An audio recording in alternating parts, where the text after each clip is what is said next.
Passport নিয়ে প্রবাসীদের জটিলতা নিরসনে উদ্যোগ নিয়েছে অন্তর্বর্তী সরকার। বুধবার থেকে প্রবাসীদের ই-পাসপোর্ট পাওয়ার ক্ষেত্রে SMS সার্ভিস চালু হবে। মঙ্গলবার সন্ধ্যায় সাপ্তাহিক সংবাদ সম্মেলনে এ কথা জানান প্রধান উপদেষ্টা ডেপুটি প্রেস সচিব আবুল কালাম আজাদ মজুমদার। আগামীকাল থেকে এই ই-পাসপোর্ট পাওয়ার ক্ষেত্রে এই SMS সার্ভিসটা বিদেশেও চালু হবে প্রবাসী বাংলাদেশিদের জন্য। ডেলিভারির জন্য যখন পৌঁছানো হবে তখনই ওনারা যে নাম্বারটা পাসপোর্টের আবেদনের সাথে দেবেন সেখানে একটা SMS পৌঁছে যাবে, ওনাদের পাসপোর্টটা ডেলিভারির জন্য প্রস্তুত। এর ফলে ওনাদের এই সংক্রান্ত কিছু হয়রানি কমে আসবে বলে আমরা আশা করি।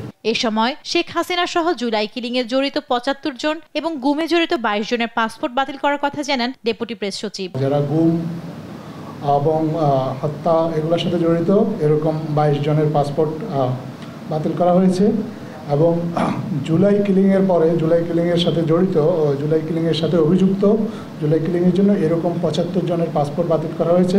এর মধ্যে আমাদের সাবেক প্রধানমন্ত্রী শেখ হাসিনাও রয়েছেন।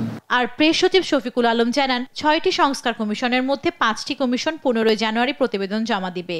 ৬টা কমিশনের মধ্যে ৫টা কমিশন ১৫ তারিখের তাদের রিপোর্টগুলো জমা দিবে। এবার বাংলাদেশে ছাপানোর কারণে পাঠ্য বই বিতরণের সময় লাগছে জানিয়ে অন্তর্বর্তী সরকারের পক্ষ থেকে দুঃখ প্রকাশ করেন তারা। সংস্কার। জান্নাতুল মোহনা, দেশ টিভি, ঢাকা।